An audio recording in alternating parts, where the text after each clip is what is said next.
In this episode of Marie TV, we do have some adult language. So if you have little ones around, grab your headphones now.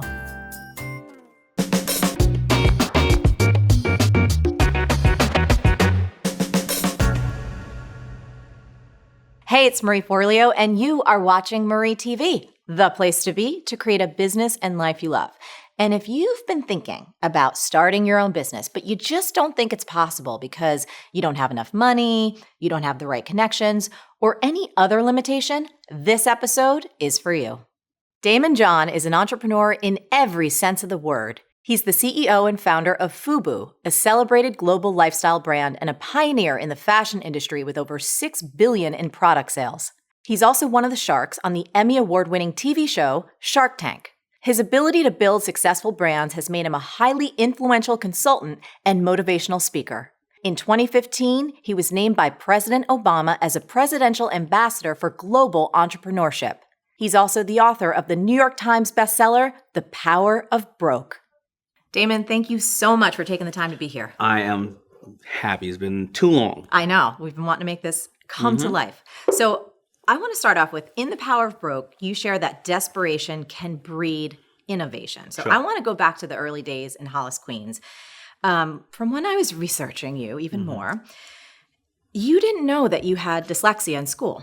There's a little bit of struggle there, right? Yeah, I didn't know I had dyslexia till I was probably about 35, because, when, at that time prior to that, your communication was generally through paper and, teacher marks it up as a 0, right? Yeah. But when these things called two-way pagers came out and I started communicating with people externally and they started going, you okay? I didn't know what they were talking about, but emails and all that stuff, we started communicating externally, and then people started saying, why are things backwards? You don't make any sense. And, so that's how I started to really find out about it. So back when you were still in high school and figuring out what you wanted to be when you grew up, was fashion a long-held dream, or was that another entrepreneurial idea, like you just started coming out? Because I know you sold pencils. I mean, you did so much stuff. Yeah, it was never an entrepreneurial dream, but fashion was my love, because hip-hop really started to take place, and spread right around when I was 10 or 11 years old, right? And hip-hop at that time, I like to say it was kind of a disruptive technology. It was a way that the kids were communicating through the music, very similar to a Twitter or a Snapchat today, because we didn't know what was going on in the streets of Detroit or Compton. You didn't see that on the news. The internet wasn't out, and they weren't writing about that in the papers. So how was I going to find out about what was going on over there? It was this new music that was made by kids who didn't have to sing, and they didn't have to be able to play an instrument. All they were doing was communicating through it. And when they were communicating through it, there was a way to dress. There was a way to walk, talk, ebonics. There was everything else that came with it. And I had a love for fashion. But I would only think about it as something that I was a consumer of, a purchaser of, because my mind was very closed that, you know what, if you're going to get fashion, it's from a funny talking person with a beret on that lives in Paris, right? That's the only person that's going to make fashion for you. So I didn't have a passion in regards to selling it at the time. I didn't think I could do it.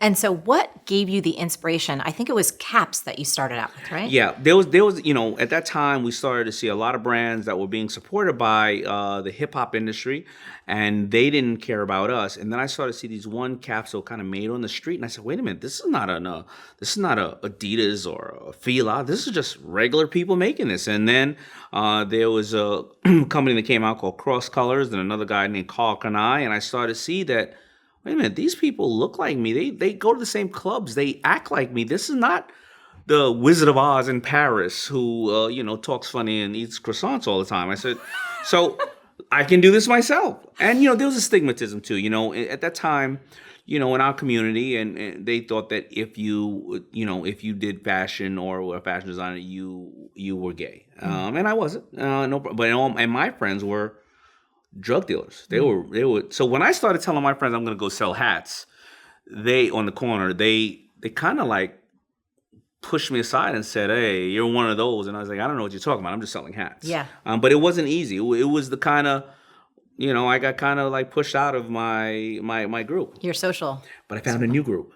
Okay. Which that's what happens when you find something that you have a passion about, a goal. You find the group that has the same goals, right? I felt that way when I was like working at magazines and having the steady paycheck, Yeah. and all my friends were climbing the corporate ladder and doing all that stuff. And I wanted to do my own thing, but I felt like a freak because no one else I knew was doing their own thing. Yeah. And it is so important to find that crew that gets what you're trying to create. And at every single level, a friend of my mother's is somebody who's in the interior design sector, and she's about 55 years old. She's not doing that well in interior design right now. And unlike, our history of our parents growing up, and they really didn't have to re-educate themselves in their current business. Today, you have to re-educate yourself. And I said to her, well, why aren't you understanding about technology and Instagram? And she said, well, all my friends who were doing bad, we can't believe that anybody will ever hire an interior decorator off of Instagram. And I said, that's why you have the problem you have right now. You're doing exactly the same thing you've been doing since '08. You think somebody in the world, a government, something of that's going to save you, and you're not changing at all. And you're not finding new friends that are doing things a different way. So it's not about no longer when we were kids, when we were 18 years old. It's about everybody in the world has to reprogram the way they think. Yeah, and constantly reinvent yourself. Absolutely. Yeah, because what worked even, especially I think, as technology continues to advance at more increasing and rapid rates, you have to reinvent quicker and quicker. You have to. This is no longer the days when you were doing one job. You know what? It's like a doctor in the 1900s trying to be a doctor right now. If you show up at my house with a hacksaw and some opium to cut off my arm, there's a problem we have right now. Why don't you just give me an x-ray first? Yes. So I want to go back to the point where when you were, again, in the early days, at one point you only had 10 shirts. Mm-hmm. How did you utilize the power of Broke to get the word out? So, when Jay Abraham, who, is really my mentor, he loves to say OPM is other people's manufacturing, manpower, marketing mentors, and you can make money off of other people's mistakes. And I took inventory of myself, and I knew I wanted to get into this area of business, but my inventory was that my liabilities were I knew nothing about manufacturing, but my assets were that everybody was shooting these little videos around the neighborhood. They weren't like these big Diddy videos at $1 million. I mean, this was like, guy with a little camcorder or something. And I knew that these people they needed clothing. And when they would have the Nike send stuff to them, Nike didn't appreciate them. Mm-hmm. So I would go to the set and see an LL Cool J, and I would sit on the set 18 hours. I get kicked off with 3 or 4 of those sets. But the one time that somebody allowed me to put a shirt on them, I put a shirt on them, and then I would take it back. And I would keep putting it on different rappers and I'm taking it back. And I made sure that I didn't dry clean these things. So they made sure they gave them back because they stink, right? So I knew that. You gave some stanky ass shirts. Yeah, I gave them some stanky ass shirts. You goddamn right. Now, I love it. But these videos started to rotate, and corporate America didn't understand the power of videos at that time, and I started to become known as a huge clothing company. Meanwhile, I'm still a waiter in Baldwin, Long Island, and I have these 10 little stinky T-shirts in my basement. But I was doing something I love. I would have went on those video sets for free. Yeah. I was talking to a video chick. I was eating the free food over there. I was watching Old Dirty Bastard, Be Old Dirty Bastard. So, I would have paid to be on those sets. Yeah. I was doing something I loved. Yeah. Oh, my God. You're bringing me back. I still cannot get past how much I love the hip-hop of the 90s and the early days.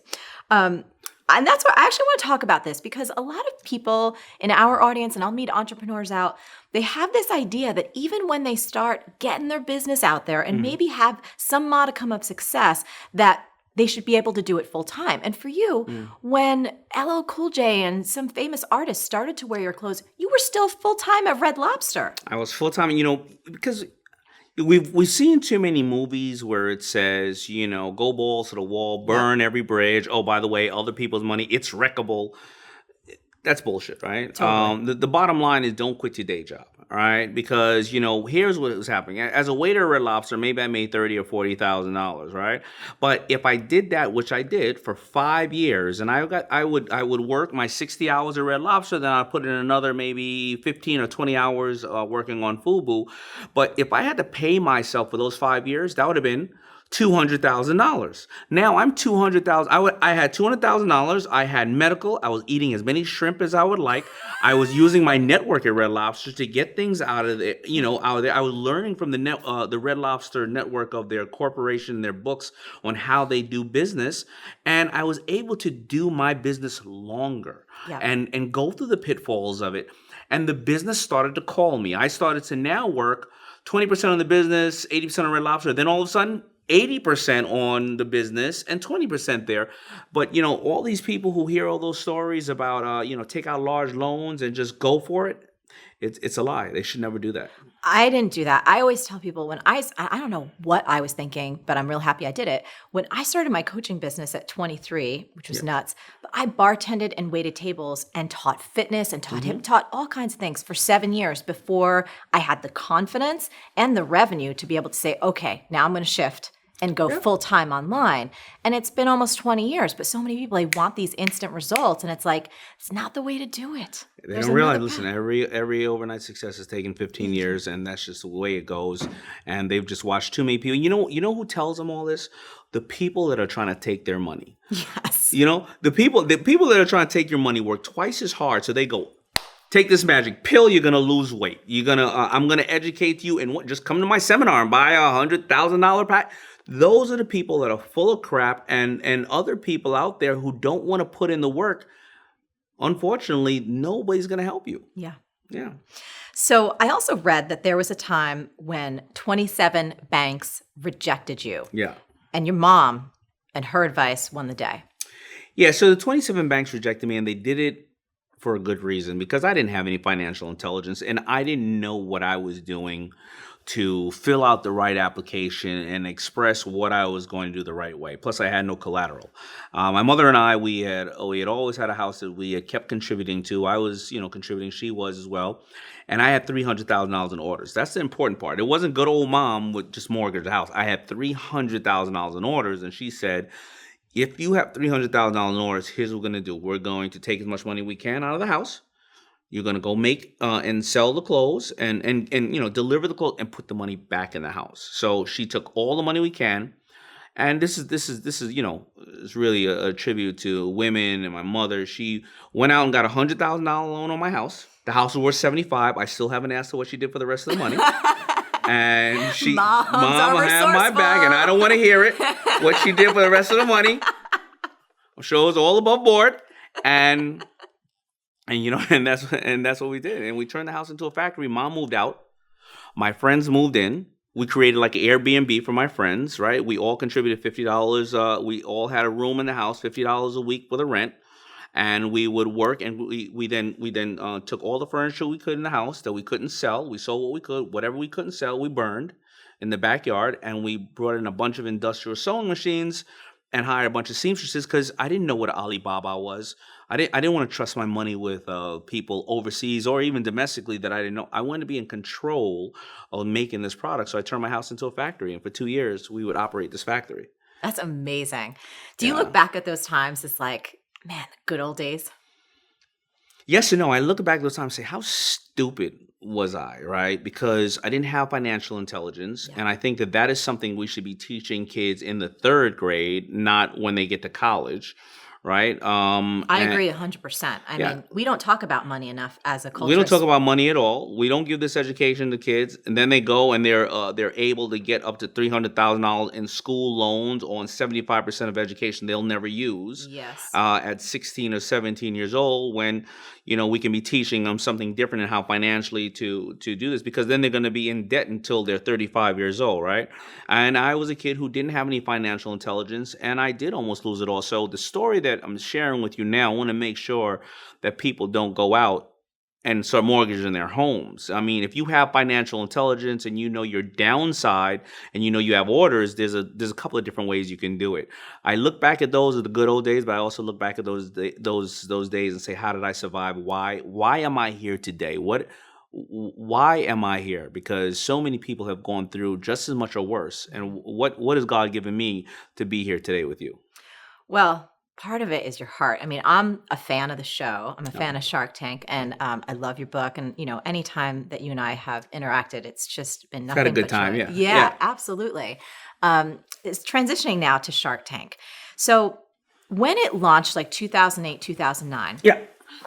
had you been very experienced as an investor? Like, what was that process like for you to say yes? Because that was a whole new world to step Yeah, into. so it was a little bit about being naive, but it was a little bit about always knowing that the cheese is going to move and you need to go in a new area. So when we were approached about the show, I actually declined it because they said I was going to use my own money, and I said I'm supposed to get paid to be on TV. Right. Why the hell would I do that? But a lot of people started feeling the pinch in '08. When you're selling clothing, I started feeling it in '06 because when somebody can't pay their mortgage, the last thing they're doing is buying another t-shirt because they can wear the same one. So I started to feel it. And I had 10 clothing companies, 8 of them were dead.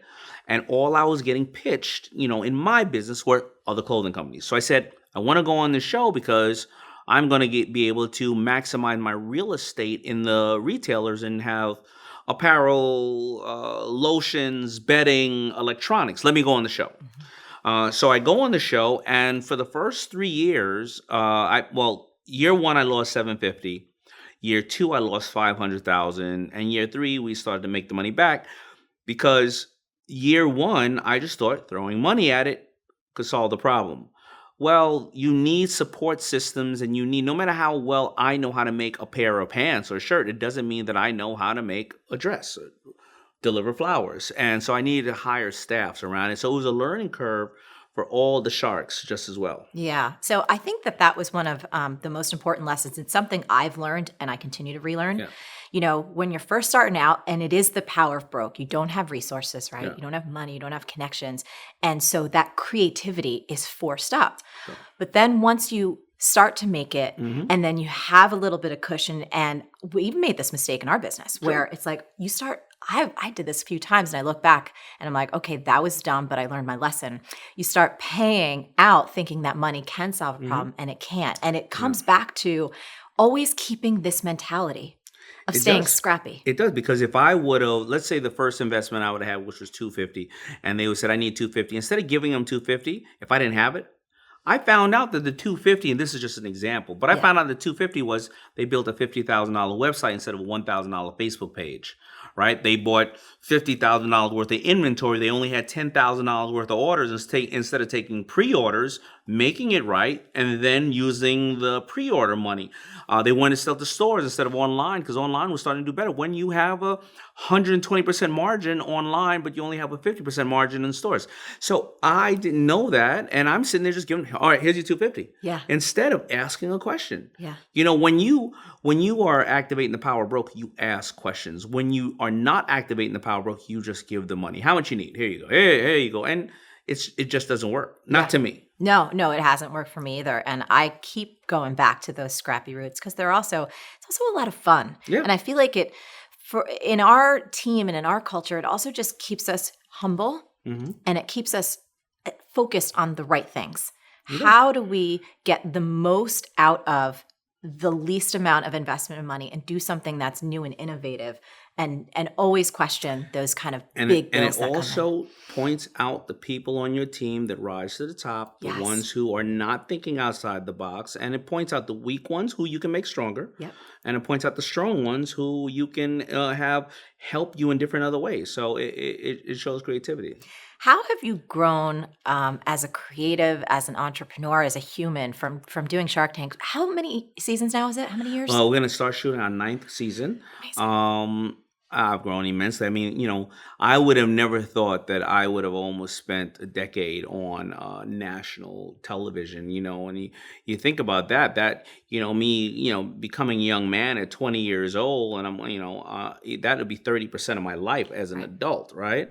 It has raised my awareness for so many things. The power of entrepreneurship. It has made me a much more educated and kind person in regards to all the things that I see go on, a much more worldly person, and it also has made me a little bit more of a Mr. Wonderful skeptic, because I start to see a lot of people who think that there's a shortcut, that I have this magic wand, and And I've heard some really good, really good sob stories they're full of shit. Really? Yeah. I was going to ask you about that because one of the things that I love about you and I love about watching you on the show is I feel like not just you, there's Robert, there's Lori, there's Mark, but I always feel your heart. Like I always feel your heart. I feel, of course, your intelligence is always there, but I also feel your heart. And so have you learned some lessons about that?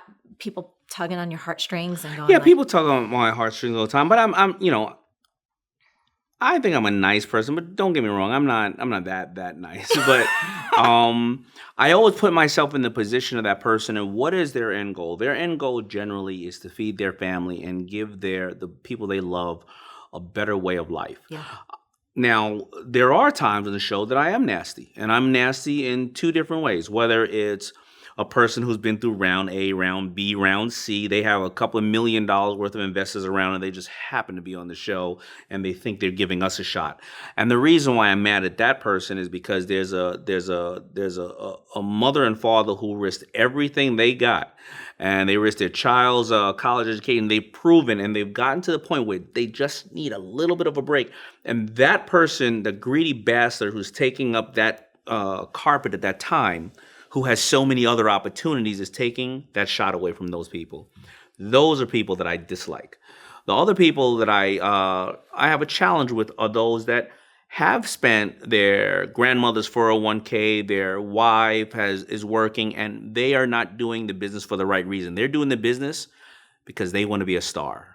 They want to be on the cover of every bottle they sell, and the business is calling them saying it's not working, and they don't care. They just keep on going because they have this vanity aspect, and the rest of their family is investing everything they have in them, and they just won't stop for the sake of their family. Those are the two that I get nasty with. Yeah. Other than that, everybody else, they either need to know or they don't know what they don't know, or they just need a helping hand. Yeah. And sometimes I love when you guys turn down investments because they don't need it. Like they're actually doing quite well. Exactly. Yeah. Yeah. Why give up 50% of your company right now for $100,000? Because if you get to $10 million and you need to raise another $2 million, well, I'm not giving up the 50% that I just took from you.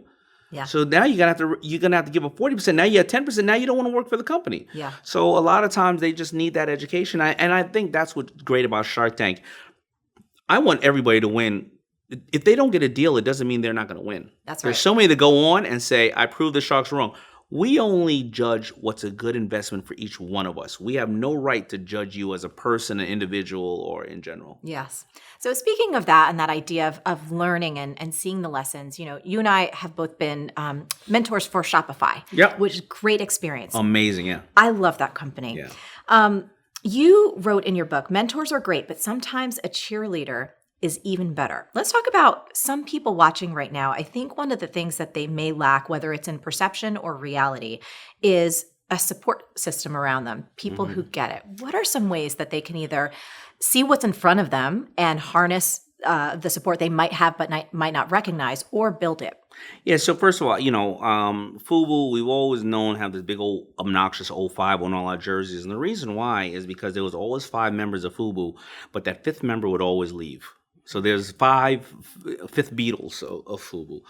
And the reason why is because the ambassadors and or the people working, I had always had a structure. Hey, if you work this amount of hours, you get to this point, then we'll consider taking you in the company, this and that, and making sure they had the right mindset. So it started internally with a team that all had the same objectives. Then the next objective was, who are the people we're selling to and how can we make them feel like the most important person in the world? It doesn't matter. Your customer is the most important person in the world. And we would often sell to somebody and they would then go back to Detroit and say, I'm the FUBU representative in Detroit. You really can't buy that type of dedication and ownership from people like that. And when you start making sure they feel good about you and you value them, you start to get real response, and you have to always listen to your customers. One of the stats that MIT put out is that 90% of the most profitable products in corporations are created due to customer complaints.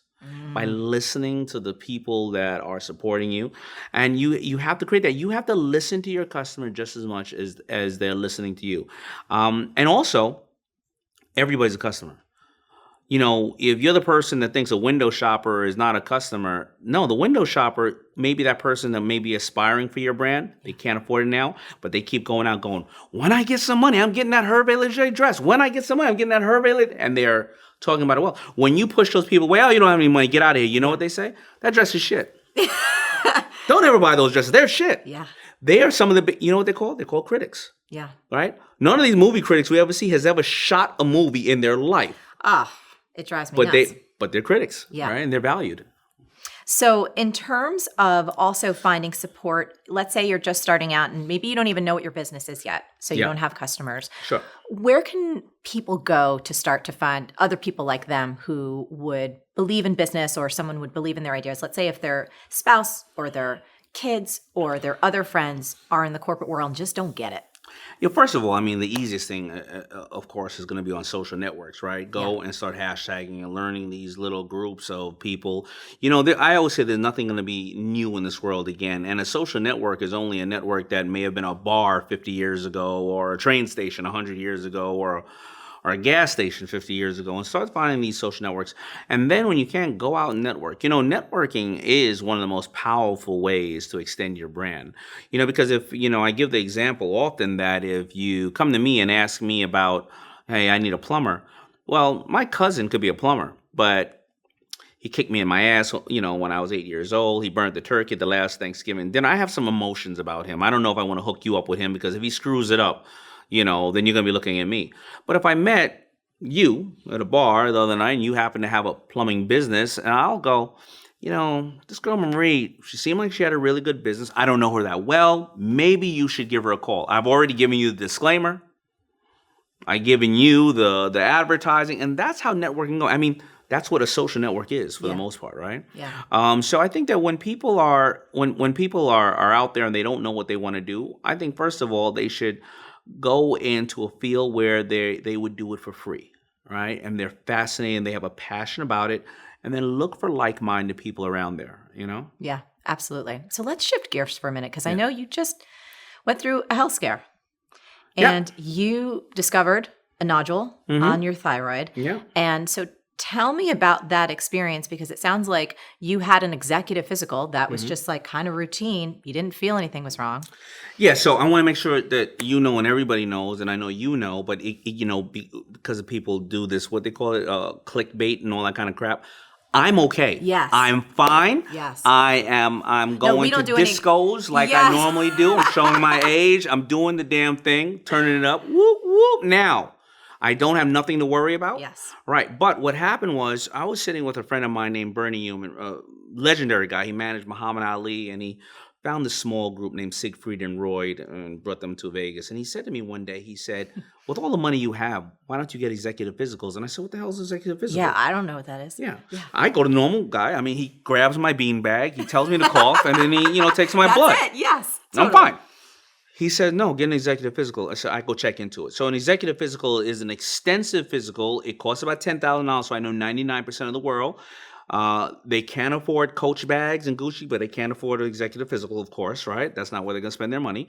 They put you through so many machines in one day, and then they tell you what's going on. So they're looking through the machines at me, and they look at these two veins here. I can't ever get the word right. Carotary, whatever veins here. They notice a little nodule right here. And they say, hey, they give me my diagnosis, my report. I go to my general doctor. They say, hey, they have a nodule. It's an inch big. They do a checkup on me, and they do a, what's it called? Biopsy. Biopsy. And they say, hey, this is one of those biopsies that come back where we don't know what's going on with it. So you know what? There's 50% chance that this thing could be cancerous, 50% not. You don't need your entire thyroid.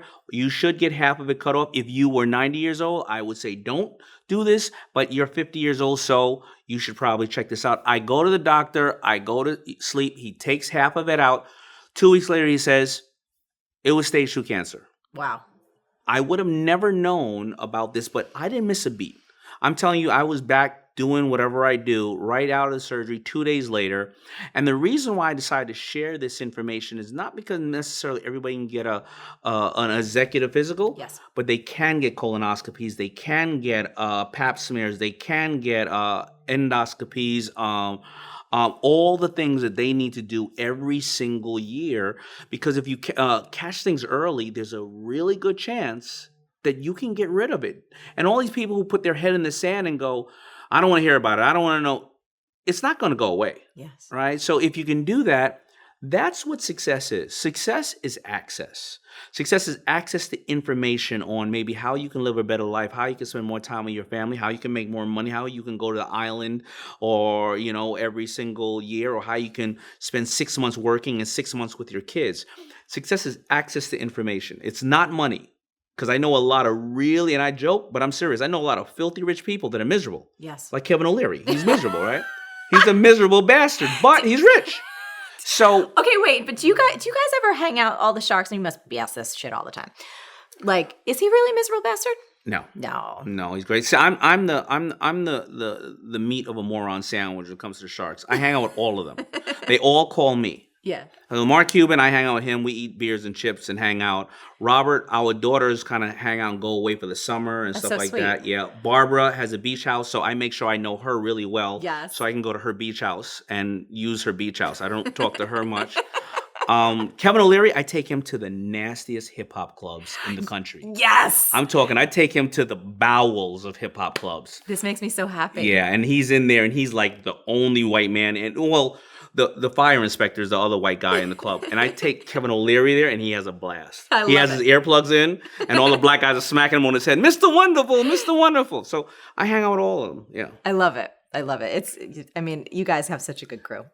So you've got 2 new exciting things underway right now that I know about. I know you have many, but let's talk about Daymond On Demand and Blueprint & Co. Perfect. So Daymond On Demand is my new interactive curriculum for people who are starting business or they may be a little bit in business now. It's a platform where it's interactive. So you go on there and you can find out and have information on how to get trademarks, or you need a trademark or a patent, or how to pitch, where to find funding. And like an app, it's updated constantly. So let's say if you bought Daymond On Demand a year ago and I'm going to just argue and say we were talking about Instagram and now Snapchat is something else. Sure. It would be updated with more information on the newest form. You don't have to buy it again, right? Awesome. And that's what I've done because, I put in there what I consider $20 million worth of my mistakes. The things you need to know, step by step of what we're touching on today, but maybe people need to go a little bit deeper into it. A lot of people don't know that everybody says, hey, I need a patent. But a trademark is more valuable than a patent because patents can get around, but you can't create another Nike. The word Nike, you can't get around. You can create another Air Jordan in a way or another or this way. And patents cost more. Patents are $20,000, $30,000. A good hardcore trademark, I don't care if you ever try to go out and name something else Mercedes, they are going to do a colonoscopy on you for free because you're using the word Mercedes. So there's a lot of information that people, and we call it the power broke. Now, it's not cheap. It's about $1,000, and of course, maybe with you, we'll try to discount and stuff like that. But if you don't have $1,000 to then go into open up a bigger business, then you have bigger issues, right? But I also I do a lot of Facebook Live, free broadcasts, and a lot of those for those people who need to get up to that level. So I try to put as much content out in the world. But this is when people want to try to get at a PhD level of this, right? Absolutely. Well, I also want to say too, you have several books. I have several books, yeah. People watching you on the show all the time. So you put out a ton of amazing information. I really try to, but I just can't get around the country, and I don't think that people at this moment need to go and spend a 4-year education in business and not realize what they want to do. There's certain steps, the power broke, to take it to that level. That's right. Blueprint & Co. is my new co-working shared space, and it is, again, the power broke, but for executives. So it is a co-working shared space where you can rent a desk for a certain amount. You have to be vetted to be in the community. This is not for startups. This is not for somebody who is looking to raise $10,000 or $20,000 or need to know what a trademark is. I think that the products that are out there, the other co-working shared spaces, are amazing. I think that that's what you should do. Don't go out there and get a 5-year lease and all this kind of. Go to a WeWork, go to a Regents, go to those places, be around like-minded entrepreneurs. When you get to the level of us, of sharks or executives, and you need to be around people like us who know we still need to learn, yes, That is what Blueprint & Co. is for. So a couple of members we have there is our buddy Randy Zuckerberg is probably going to be there. I have Catherine Zeta-Jones' company there. Desmond Tutu's company is there. Lisa Mattress from the Shopify winners, who are probably doing about $80 million in business. They're crushing it. Ashley Stewart, a big ladies brand. I got to connect you with Ashley Stewart. They are redefining the way that the full-figured woman is being appreciated in this country, and it's about time. A lot of known companies that they may have 300 employees in Jersey, but they put 3 of their employees there. Yeah. You know, so people like you and I don't have to do 9 meetings in LA, 10 cigar bars, and a billion lunches. We just go there. Hey, your team is there. Your team is there. Let's all follow up and let's get this done. So that's what it is. It's showing that even at our level, we still have to keep learning and being around like-minded people. And evolving. You know, where we started out, it's like the world, none of us can sit on our laurels. You got to keep reinventing. Nobody's going to save you at all. Yes. Daymond, you're amazing. Thank you so much for taking the time. Thank you for having me. I appreciate it. Thank you. Absolutely. Now, Daymond and I would love to hear from you. From all the things that we talked about, what's the single biggest insight that you're taking away from this conversation today? Leave a comment below and let me know. Now, as always, the best conversations happen over at the fantastic land of marieforleo.com, so head on over there and leave a comment now.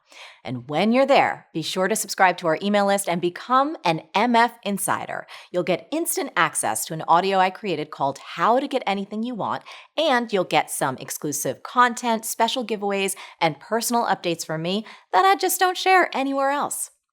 Stay on your game and keep going for your dreams, because the world needs that special gift that only you have. Thank you so much for watching, and I'll catch you next time on Marie TV. Have you been thinking about starting your own business? Is fear, confusion, or overwhelm slowing you down?